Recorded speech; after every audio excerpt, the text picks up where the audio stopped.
नमस्कार साथियों, मैं अनीता श्रीवास्तव आपका हार्दिक अभिनंदन करती हूँ।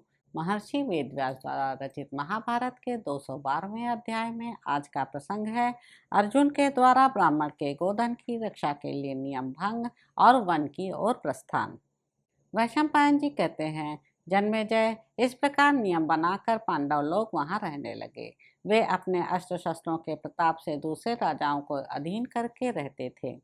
कृष्णा मनुष्यों में सिंह के समान वीर और अमित तेजस्वी उन 5 पांडवों की आज्ञा के अधीन रहती थी।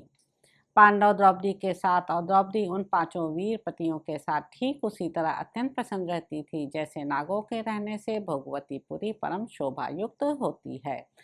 महात्मा पांडवों के धर्मानुसार बर्ताव करने के कारण समस्त कुरुवंशी निर्दोष एवं सुखी रहकर निरंतर उन्नति करने लगे। महाराज, तदंतर दीर्घ काल के पश्चात एक दिन कुछ चोरों ने किसी ब्राह्मण की गायें चुरा ली।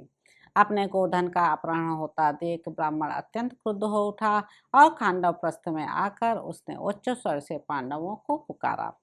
पांडवों, हमारे गांव से कुछ नीच, क्रूर और पापात्मा चोर जबरदस्ती गोधन चुरा कर लिए जा रहे हैं। उसकी रक्षा के लिए दौड़ो। आज एक शांत स्वभाव वाले ब्राह्मण का भविष्य कौवे लूट कर खा रहे हैं। नीच सियार सिंह की सोनी गुफा को रौंद रहा है।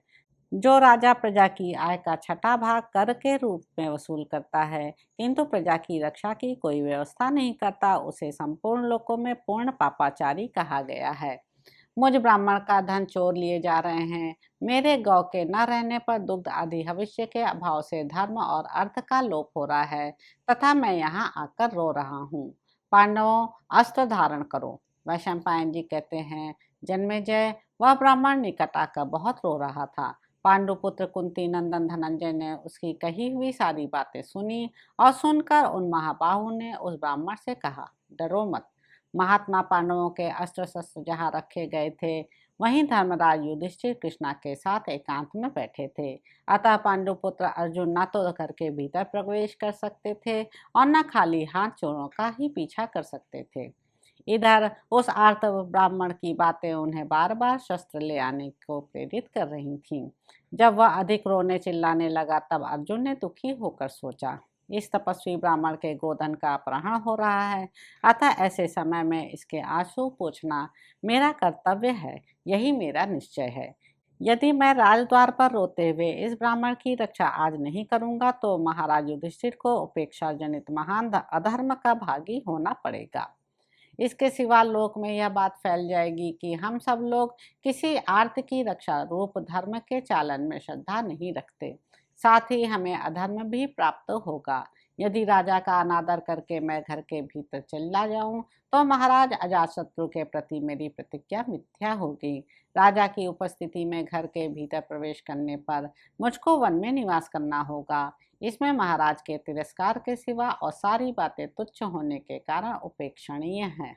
चाहे राजा के तिरस्कार से मुझे नियम भंग का महान दोष प्राप्त हो अथवा वन में ही मेरी मृत्यु हो जाए, तथापि शरीर को नष्ट करके भी गौ ब्राह्मण रक्षा रूप धर्म का पालन ही श्रेष्ठ है।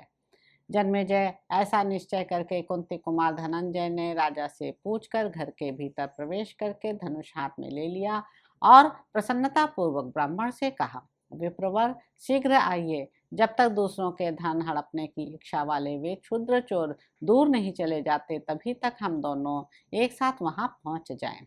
मैं अभी आपका गोधन चोरों के हाथ से छीनकर आपको लौटा देता हूँ। ऐसा कहकर महाबाहु अर्जुन ने धनुष और कवच धारण करके ध्वजा युक्त रथ पर आरूढ़ हो उन चोरों का पीछा किया और बाणों से चोरों का विनाश करके सारा गोधन जीत लिया। फिर ब्राह्मण को वह सारा गोधन देकर प्रसन्न करके अनुपम यश के भागी हो पांडुपुत्र सव्यसाची वीर धनंजय पुनः अपने नगर में लौट आए। वहां आकर उन्होंने समस्त गुरुजनों को प्रणाम किया और उन सभी गुरुजनों ने उनकी बड़ी प्रशंसा एवं अभिनंदन किया। इसके बाद अर्जुन ने धर्मराज से कहा, प्रभु, मैंने आपको द्रौपदी के साथ देखकर पहले के निश्चित नियम को भंग किया है, अतः आप इसके लिए मुझे प्रायश्चित करने की आज्ञा दीजिए। मैं वनवास के लिए जाऊंगा क्योंकि हम लोगों में यह शर्त हो चुकी है। अर्जुन के मुख से सहसा यह अप्रिय वचन सुनकर धर्मराज शोकातुर होकर लड़खड़ाती हुई वाणी में बोले, ऐसा क्यों करते हो? इसके बाद राजा युधिष्ठिर धर्म मर्यादा से कभी च्युत न होने वाले अपने भाई गुडाकेश धनंजय से फिर दीन होकर बोले, अनग, यदि तुम मुझको प्रमाण मानते हो तो मेरी यह बात सुनो। वीरवर, तुमने घर के भीतर प्रवेश करके तो मेरा प्रिय कार्य किया है, अतः उसके लिए मैं तुम्हें आज्ञा देता हूँ, क्योंकि मेरे हृदय में वह अप्रिय नहीं है। यदि बड़ा भाई घर में स्त्री के साथ बैठा हो तो छोटे भाई का वहां जाना दोष की बात नहीं है, परंतु छोटा भाई घर में हो तो बड़े भाई का वहां जाना उसके धर्म का नाश करने वाला है।